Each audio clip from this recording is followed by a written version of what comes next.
Merci, Pamela. Au nom de Femmes ontariennes et droits de famille, honorable ministre, honorable Mr. Bentley, bienvenue au lancement de la campagne de promotion et de sensibilisation pour les femmes ontariennes, les femmes en Ontario et le droit de famille. Merci.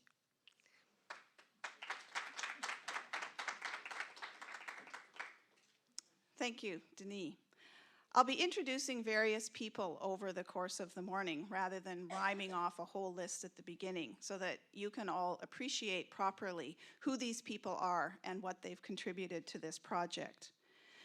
FLU is a project that's designed to put accurate, relevant information about family law into the hands of the most vulnerable and isolated women in order to increase their access to justice.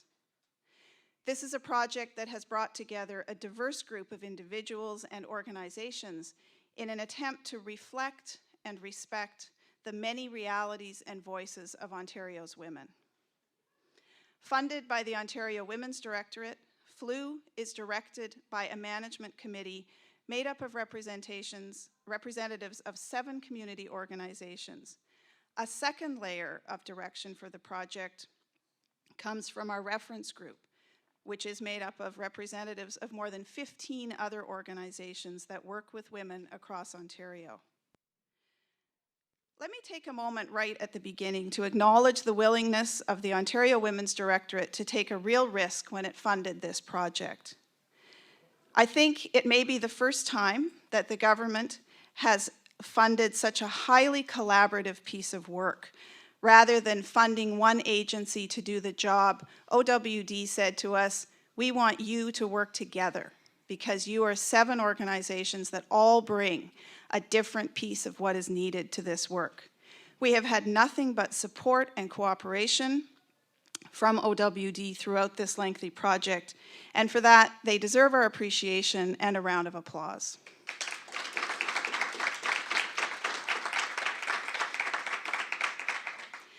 Trying to find a date for this launch, as many of you can appreciate, was virtually an impossible task. Trying to fit together the schedules of 2 very busy cabinet ministers, our own management committee who have put so much of themselves into this work, the media, trying not to conflict with another political event, you can imagine. The result is that unfortunately not all members of our management committee are with us today. I would like to introduce those who are and then tell you who the others are. Amanda Dale, Director of Advocacy and Communication with YWCA Toronto, which is the lead agency for this project. Alia Hogbin,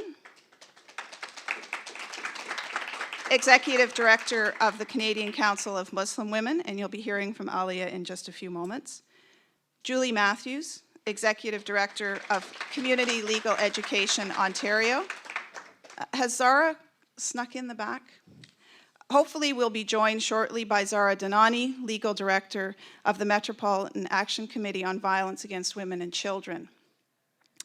Unable to be with us today are Marcia Svire, Executive Director of Springtide Resources, Ghislaine Sirois of Action Ontarienne contre la violence faite aux femmes, and I'd also like to acknowledge a sort of ex officio member of our management committee. Is Corinne here? Corinne Rush-Drutz, who sat on the management committee for a year and then left it when she moved to a different position. A few moments ago, I mentioned our reference group. This group ensured that we heard directly from the voices of women across Ontario. And we're able to have, fortunately, a few members of that reference group with us here this morning. Edeltraut Neal from the Canadian Federation of University Women. Debbie Ball, Faye Peterson Transition House in Thunder Bay. Penny Crowitz, Jewish Women International Canada. Marianne Park, Disabled Women's Network of Ontario. Paula Wansbrough, A Commitment to Training and Employment for Women. Nadia Sokan, is Nadia here? Polycultural Immigrant and Community Services. Shalina Connor, is she here? South Asian Legal Clinic of Ontario. Finally, in terms of introduction, I've left the two most critical people in the project to last, the staff. Lisa Cirillo, the project and legal coordinator, and Pauline Matthews, somewhere at the back, who is the project assistant. I can tell you that working for a management committee of 7 very strongly opinionated women is not the easiest thing in the world to do. Pauline has managed to keep us organized, keep us fed, keep our books in order, and Lisa has brought an unbelievable commitment to the principle of ensuring access to justice for women. It's been a real pleasure working with both of them. FLU engaged in a uniquely collaborative process in developing these legal information materials. Both frontline workers and women using community services were involved in focus groups throughout the past 2 years in order to provide us with input and then to review the materials as we develop them. We've met with more than 200 women from across Ontario: urban, rural, immigrant, Aboriginal women, women with disabilities and deaf women, women from different religious and cultural communities, to develop materials that reflect their realities and their needs. One final comment before I introduce the next speaker. These materials are intended to provide women with basic information about the law and their legal rights. They are not a self-help guide to family law. They do not in any way replace either legal advice or legal representation. They are a starting point for women who are considering various options but who lack the information to make informed choices.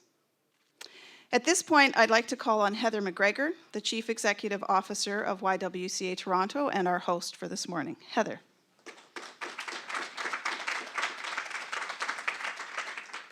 Thank you, Pam. So welcome to YWCA Toronto. And this is getting to be a habit for the two ministers who are here today. And we're very pleased because it means that whenever they come, there's wonderful news for women. And it's certainly the case today. So for those of you who are not familiar with YWCA, we are the largest multi-service organization in Toronto supporting women and girls. And we're so, so happy to be able to host the launch of the materials for FLU, the Family Law Education for Women. It's my daughter is in directing and producing reality television, and I keep hearing this morning this thing about the reveal, which is very much reality television. I didn't think I'd actually hear it at my work, but it's very exciting. And you're going to be very excited at the reveal